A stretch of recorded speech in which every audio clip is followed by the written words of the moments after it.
Welcome back to video 2 in the series. The fact that you've watched a 40-minute video on mapping and you've come back to video 2, that tells me that you're my kind of people. So in this video, we're going to be getting into more of the fun stuff. We're going to start off with a quick recap, just looking at the routes that we created in Gaia. And I'll show you just a few things to sort of wrap up the sort of chapter on Gaia, including how to download maps for your for the phone app, also how to share them and how to just look at them in 3D.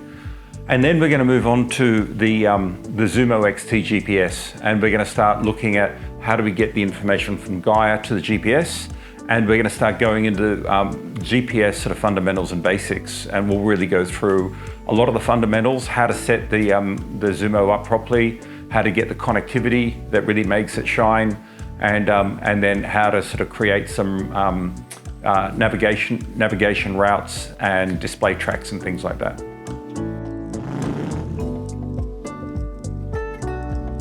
So in the last video, we sort of went deep into Gaia and looked at how to use Gaia to create routes. If you haven't watched that, just click on the link in the top right and you can go back and watch that first video. So I'm looking at my different folders, and here is the folder we created in the last video, Brent's Snowy River Ride, and it's right now invisible. So if I click the eyeball, that ride should appear on my screen. So there it is. And if I just zoom in, we can have a look at that ride that we created last video. So I'm just going to show you a couple of things before we leave Gaia for good. The first is often you'll want to share your rides with others. So to share the map with someone else, if you click on the folder that you want to share, and you can see there's two tabs here. We've got the overview and we've got the actual items themselves. If I'm on the overview tab, I come down to share, that will actually now copy a shareable URL that I can now, just come out and give to someone else. And when they paste that in, they will go straight into that folder in that particular ride with the route displayed. So very simple, easy way of sharing your rides. The second thing that I like to do is often I'll come back and inspect the ride. So for example, let's have a look at it in 3D, and let's have a look in particular at Mount Corey and what that looks like in 3D. So if I just sort of zoom in to that and then click this little 3D button down the bottom, it sort of turns it into 3D, and you can see the map just tip a bit. Now on the Apple, I hold down the control key, and then with that control key held down, I can now manipulate and just move the map around, rotate it around. And while that may look quite impressive, it actually looks better when you actually put on the satellite layer. So if I now go to layer and I find satellite and activate that layer, and now all of a sudden you really start getting a sense for what the views are going to look like from that particular area. So I can look around and view that map in 3D, and it's very fast, it's very responsive, and it's just a pretty cool way of just getting a sense for the environment that you're going to be riding through. So I can now see the campsite that I marked, Lols Flat, and I can kind of get a sense for the terrain I'd have to ride across if I wanted to go to that campsite. There's the Powerline Trail down there. So 3D is a very cool way of just sort of getting more information about the ride. I'm going to turn off the satellite map. One other thing I find quite useful to do is once I've got a route created, I'll often have a look at it through with a topo layer on, the New South Wales topo layer in case of New South Wales riding. And the reason is those topo maps tend to have more information, and I'll see if I can give you an example. Yeah, so for example, when I look at this, you can see it's showing me locked gates. And so often they're marked on topo maps, and you can see where you have to ford a river. Often the fords are labelled as well. So just for that reason, I find actually having a quick look at things through with a topo layer on just gives me that extra bit of information that I don't necessarily get. Okay, last thing we need to do now is to actually export our map routes into a GPX file. And the way to do this, if you click into the main folder, now there is an export GPX file from here, but I found if you've got multiple routes in the one folder, it often doesn't work. Okay, so what I'm going to do is we're going to actually export this in two pieces. I'm going to put my waypoint files into one folder. So I'm going to create an item, which is a folder. I'm going to call it waypoints, and I normally do that just for organization anyway. And so now, if I go back up to the main folder, so now I've created this waypoints folder. So I'm going to just click on these 3 waypoints, and I'm going to file them in the folder called waypoints. Okay, so they're back in here. So that leaves me with essentially 5 routes. Now this first one, Jindabyne to Crookwell, that was the one I downloaded and traced, so I don't need that anymore, so I'm actually just going to get rid of that. Okay, so now I'm left with 4 routes and a set of waypoints. So if I click the waypoints, I can all export as a group. So if I click the folder for the waypoints and go into the overview tab and say export GPX, it now dumps all my waypoints in one file. If I go back to the folder which has got my items in it, so now let's go Snowy Ride Day 1. I'm going to click on that and I'm going to just say export GPX. And you'll see there's day 1 is exported, and I'll go back and I'll do Snowy Ride Day 3, export GPX, come back, and now these are my 2 sort of alternative routes. I'll export those as well. So export GPX, and then the last one is this second alternative route, export GPX. So now if I bring up my Finder and I go into downloads, you can see at the top of the downloads I've essentially got 1, 2, 3. I've got my 4 routes, and then I've got my waypoints all in one go. So I'm going to just drag those onto my desktop. Let's get rid of this, put them up there. Okay, so there's my GPX files, all sort of ready to go. So that's how you do the export. Now, to finish up with Gaia, I am going to use Gaia as my backup GPS in case my main one fails. And so the last thing I want to do is actually synchronize the routes onto my phone and then make sure I've got the maps downloaded. So let's bring up the phone. Okay, so let's go and jump onto the phone, and I've got my Gaia in a folder of my ADV apps. So if I bring up Gaia GPS, and the first thing I want to do is make it synchronize with my main account. So if I go into my settings and I go into the account, it says last sync 16th of the 12th, tap to manually sync now. So I'm just going to click on that, and it's now synchronizing with my cloud account. So any routes or updates that I've done will now be replicated to the phone. So that's synchronizing. But if I go into my saved folders down here, you can see here is all of my folders, and you can see now I've got the same sort of eyeball. So if I click on the eyeball, I can actually turn off all the routes I don't want to display. Now if I just turn on the Snowy River Ride and then click on my map, there is the same route that I created on my desktop. And again, I can zoom in, I can see those couple of waypoints that I created as well. So they're now all here. Now the last thing I would need to do if I was going to take this offline is actually download the maps so that I can use all of the navigation and maps offline. So if I come up to the top with this little plus sign, I can say download maps, and all I have to do is tell Gaia the area that I want the maps to be downloaded in. So I just cover my route, hit save, and then it wants to know, well, which maps do you want to download? And I'm going to use the overland maps, and I'm going to do it at high resolution. In fact, I'll just do it at medium resolution. I can name it if I want. I'll just leave the default name, and I'll hit save. And that's it. It's now downloading those maps. And at this point, once those maps are downloaded, I have now got a fully redundant navigation system. Or if I'm using Gaia as my primary navigation, it's ready to go.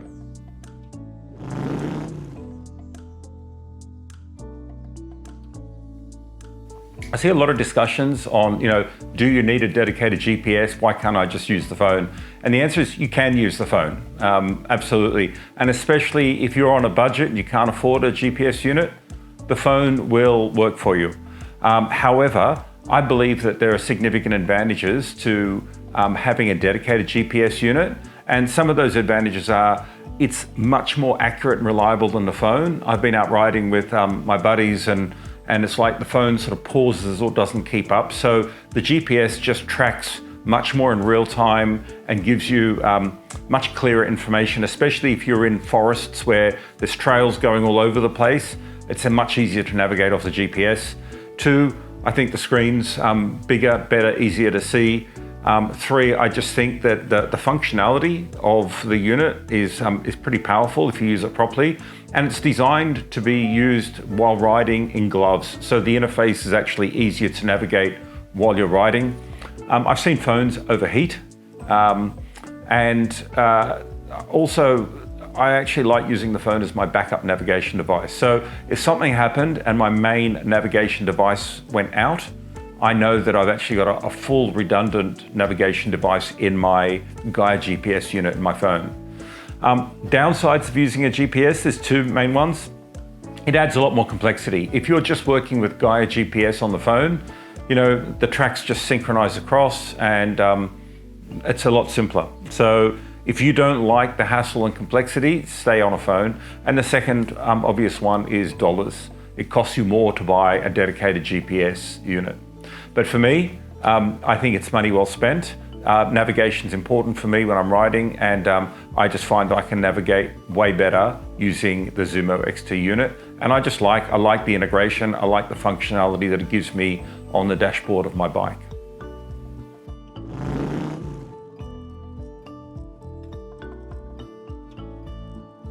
Okay, so now we're going to cover 3 absolute fundamentals that you need to be really clear about to understand how to use your GPS properly. The first is waypoints. A waypoint is any map reference point. So it's a marker or a point on the map, and it can be used as an intermediary point to actually shape a route, which we'll talk about later on. But basically, it's just a point, and it's specified by longitude, latitude. And to access your waypoints, if you go to the home screen on your GPS and click Where To, then you'll see favorites. And in favorites, that's where you'll find your waypoints. The second element that you need to understand are tracks. And I like to think about a track 2 ways. So the first way is think of it as a line that you draw on a map. Okay, so imagine you had a paper map. If you highlighted and drew over a road or a track that you want to follow, that is a track. Okay, tracks are also created by the GPS. And think of it as like breadcrumb trails that you can leave, which sort of show where you have been. But the best way to think about a track is you can't really modify a track. It's almost like it's a drawn path on a map somewhere. That's tracks. In the Zumo XT, the way you find tracks is if you go into the applications, the apps in the bottom, then you'll see the heading saying tracks. And that's where you'll actually get to access the various tracks. And for adventure riding, if I'm riding mainly off-road, 97% of the time I'm using tracks to navigate. The third element are routes, and sometimes they're referred to as trips. And a route is essentially when you're navigating with a series of waypoints that are connected together. And if you want to do turn-by-turn navigation, you need to use routes. And on the Zumo, if you want to actually see where to find your routes or trips, as they're called, if you go into the apps menu, then you'll see your trip planner. And that's where you'll actually find your routes or trips, as they're called. Okay, so I'd like to just go through a little exercise which I think will really, really help you to understand the differences, especially between routes and tracks.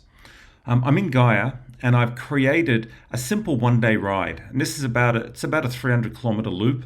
And if you look at it, I've created this sort of route in Gaia, which is the light blue line. And then I've created a couple of waypoints. So I've got a waypoint here at the start of the trip, which is where we sort of get onto the motorway. I've got one at the end of the trip. And then if we come up here and have a look, I wanted to stop and have lunch at Laguna. So I've put a waypoint at Laguna, just drop that down there. And then there's a lookout, which I want to make sure that I stopped at. So I've created a waypoint here to remind me that this is where the lookout is. I created one more waypoint here, which is where this dirt track hits a road called Putty Road. And then last waypoint is here at Wiseman's Ferry, where going to catch the ferry back across. Okay, so if we look into this folder, I've actually got 1, 2, 3, 4, 5, 6 waypoints and basically a route. Okay, now because I've only got one route here, I can actually export these all in one go. So just for speed, I'm going to go back to the overview and I'm going to say export GPX. And there it is, the sample ride has been exported. So that file contains my one route and all of my waypoints in one go. Again, if there was multiple routes here, you'll probably find that it's going to give you problems. You'd need to export those separately. Now, I'm going to bring up Basecamp, which is Garmin's main interface for how you manipulate these things. And just to sort of take you through Basecamp, in the top left, I've got my folder system. So this is where I can create different folders or different lists for working with my GPX files. So the way I've organized it, I've got US rides and Australian rides. And then under the Australian rides, I've created different folders for different states. So if I wanted to now build this new ride, in New South Wales, I'd highlight it. I'd right click and I'd say, let's create a new list. And I'll call that Yango ride. Okay. So this is going to be where I put everything associated with this ride. So now if I can see there's the GPX file that I downloaded. So all I've got to do is let's make this a bit smaller so I can see both windows. So what I'm going to do is I'm just going to copy that file, and with the Yango ride list selected, I can just drop it into this bottom square, or I can drop it onto the map. Okay, so now you can see it's basically got here are my waypoints, and then this here is the route that Gaia created. Now, Gaia creates horrible routes. Okay, they're what I call sort of Frankenstein files. They're not proper routes. And they're not tracks. It's an awful hybrid in between, and I'll kind of show you that. So, if I double click on it, it's going to open up. It's going to open up what it thinks is a route, but it's actually each of these is a waypoint. Okay, but it's actually created. You can see that the dialog box is not even scrolling properly. So for this trip, it's actually created 3,715 waypoints, which is an abomination, okay? And it creates all sorts of problems. But the good news is it's easily fixed. So this route that's been created, by right-clicking on it, and I just say create a track from a route, now you can see it's actually duplicated it, but it's got the little footprints next to it. And this is a proper track. Okay, there's no waypoints in here, but there are markers at the longitude, latitude, which define this particular track. So this is now, think of it as it's like I've drawn with a Sharpie on my map. This is immovable. It will never change. I'm going to delete this original route that was created because it's a horrible file. And I'm going to create a new route from scratch, and you'll see what a proper route should look like. Now, all of these are my waypoints, okay? So now, if I want, I can just, instead of that little dot, I'm just going to change those to a flag. So I can select them all. I can say get info. And then for the symbol, I'm just going to choose, let's just go with, let's find a flag. Let's go with, say, a blue flag. Okay, so now I've changed that symbol, and you can see them all on the map. So if I wanted to just navigate using tracks, this is ready to go. I'm ready to send this to my GPS unit. But what I want to show you is I want to create a proper route so that I can get turn-by-turn navigation all the way around, okay? So to do that, at the top here of Basecamp, these are actually the 3 creation tools that refer to the 3 sort of elements we talked about. So the arrow here means lets me create waypoints. The middle one lets me create a route for turn-by-turn navigation. And the third one lets me draw a track. It's almost like, with a Sharpie drawing it on the map. So I've already got my waypoints and I've got my track, which I'm going to trace. But now what I want to do is I want to create a route. So I'm going to click on this create route. So the first thing it says, what map are you going to use for your navigation? And this will typically be the map that you get in the Zumo, and it's called City Navigator, okay? It then asks for what activity, and this is so it can calculate speeds and things like that. So I'm choosing motorcycling. It then says drag your start point here and drag your destination here. Okay, so I've created waypoints for my start. So here's my Yengo trip start. So I'm going to drag it onto there. And here's my Yengo trip end. Now, if I say go, it's actually, now what it's done, it's actually built essentially a navigatable route between the starting point, which is here, and the end point. And I've had to go and sort of do a funny little U-turn. Now, obviously, that is totally useless because it doesn't represent the route that I'm planning to run.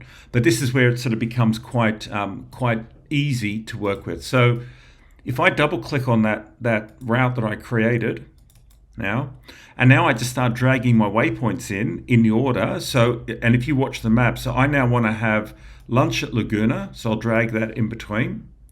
Okay, and if we have a look here at what it's done, okay, there. So now you can see it's gone up to Laguna. Then I wanted to go past that Finchley Trig lookout.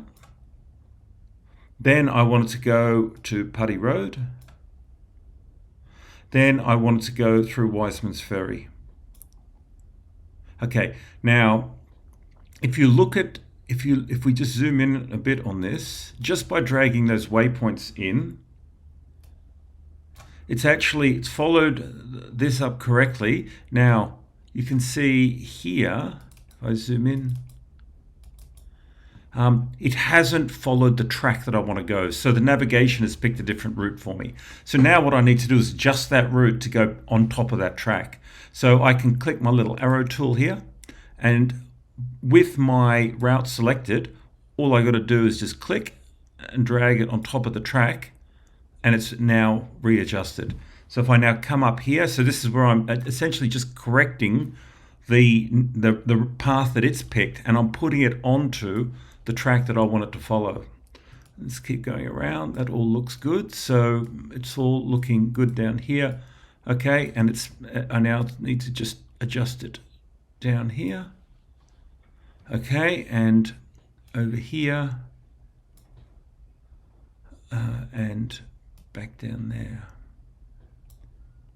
Okay, so that's now following the track precisely. If I come down here and through Galston Gorge and through that. So assuming that my track was correct, this is now basically set up properly. And if what's interesting is you can see that it's you can see here if this is quite interesting and it's quite useful. So you might look at that and it's going, why is it taking me down here? Then I'm doing some sort of funky U-turn to get back up here. And it probably means that the location of my waypoint, I was probably on the wrong side of the road or something like that. So if that happens, best thing to do is to zoom in and just make sure that your waypoint is where it should be. And then hopefully, oh, I'm still on the wrong side of the road, that's why. Okay, there we go. So I just moved to the right side of the road because it thought I was on the other side of the motorway, and it was taking me through to the first exit and bringing me back. So that's it. That's now, if we have a look, if I double click on this route that we've created, you can see the route is basically 1, 2, 3, 4, 5, 6, 7, 8, 9, 10, 11, 12. There's 13 essentially waypoints, explicit waypoints that I've created, and these are what's called shaping points. But that whole route is just defined by those 17 points. And now the GPS will navigate you turn by turn. And I'll show you on a later video, when I'm riding this, if I'm on turn by turn navigation, I keep the track displayed on the map underneath.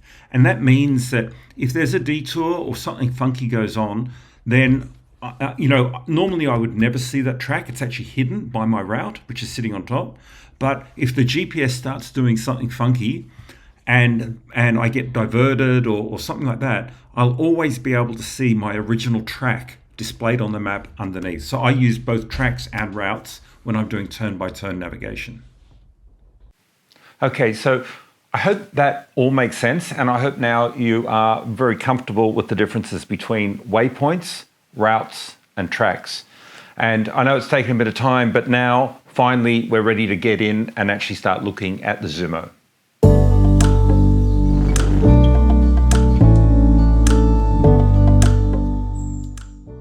The Zumo works best when it's connected into its own ecosystem. And so what we're going to do now is I'm just going to walk you through the various connections.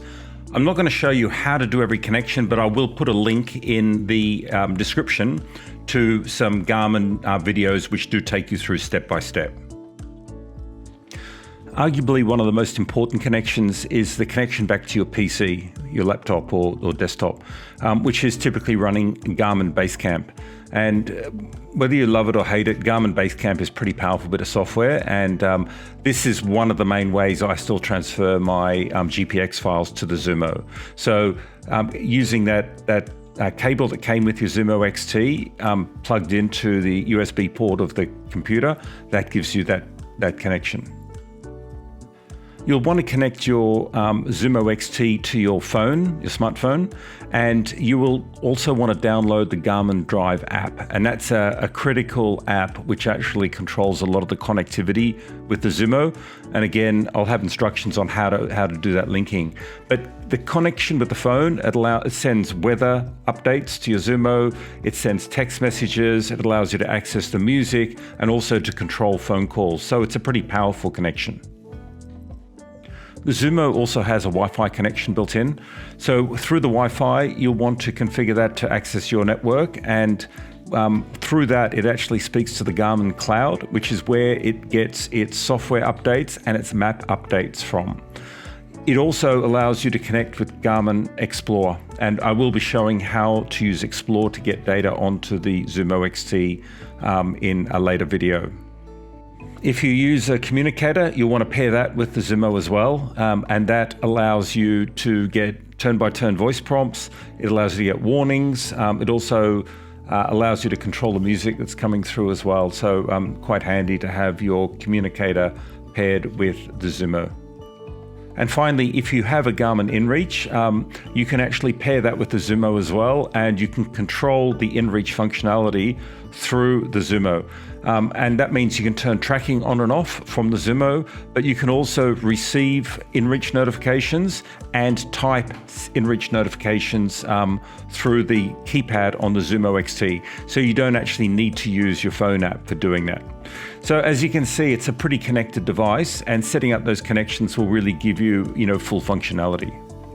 Okay, so let's get in and have a look at the Zumo XT. All of the connection settings that I was talking about are accessible from the settings, and you'll see wireless networks, Bluetooth. This is where you'll set up things like, your Bluetooth, your Wi-Fi, and you'll connect it with your Sena and Enrich, etc., etc. So that's in there. And again, I'll put a link into the actual step-by-step instructions from Garmin. What I'd like to do is now talk about how you set your device up for navigating. And to do that, we're actually going to be using the modes. And if you look at the top here, you can see a little scooter icon. And if I click on that, it opens up my usage mode. And I use this in two ways. I have motorcycle for on-road, and off-road basically changes all of the menu settings for when I'm riding on dirt.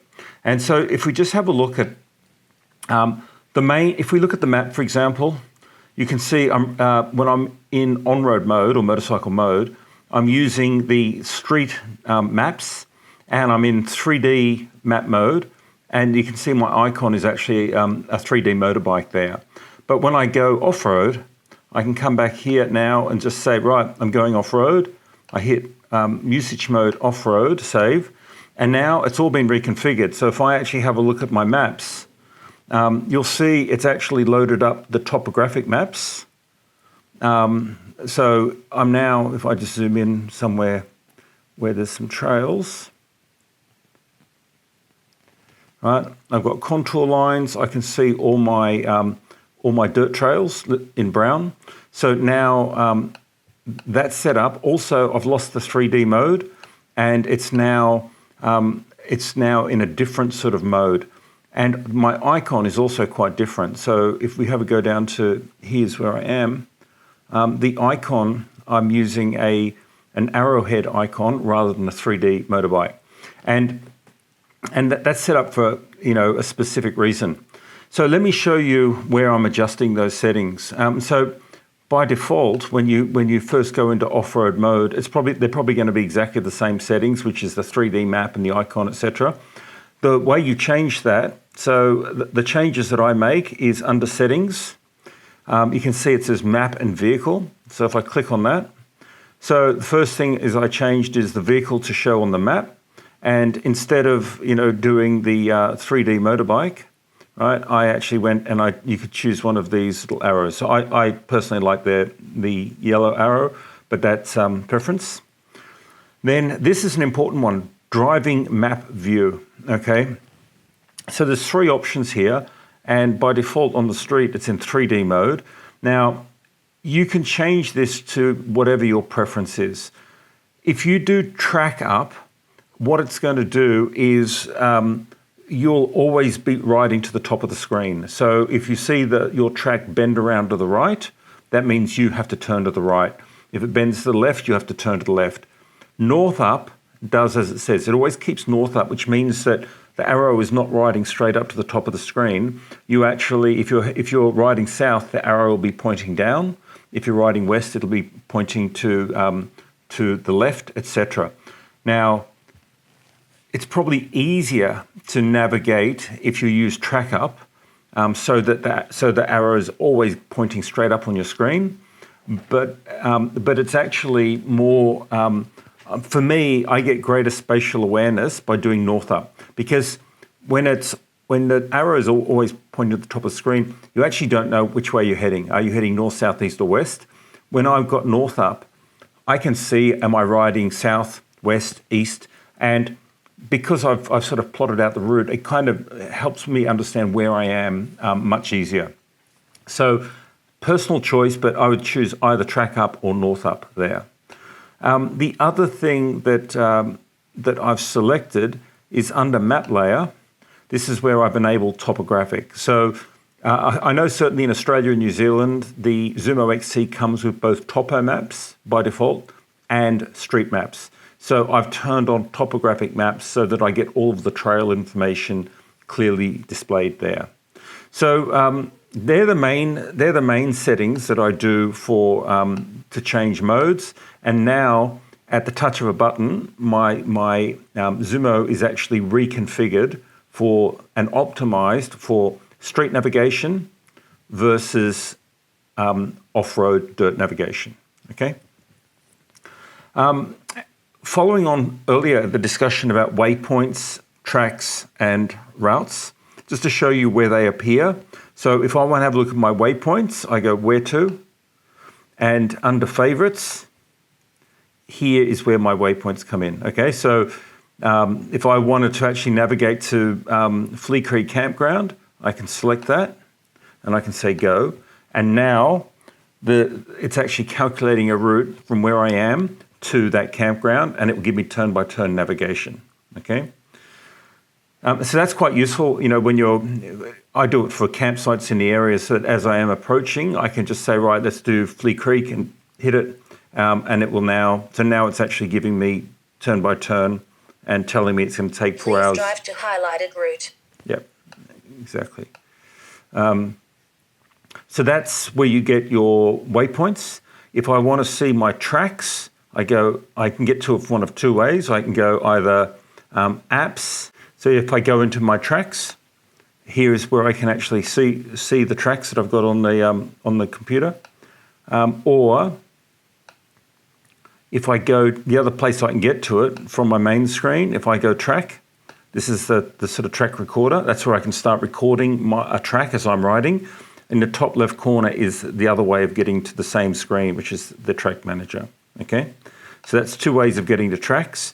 And if I want to see my routes, I go apps and I go trip planner. And then any routes that I've loaded up onto here will be here. So I can then select them and I can actually say, let's go. And so it'll actually start navigating. We'll get into that in a moment. So that's just a little bit about how I set my Zumo up for both on-road and off-road. In the next video, we're going to start copying files across both through Basecamp and through Explorer, and then we'll look at how we actually configure those GPX files on the GPS, and then we'll actually navigate.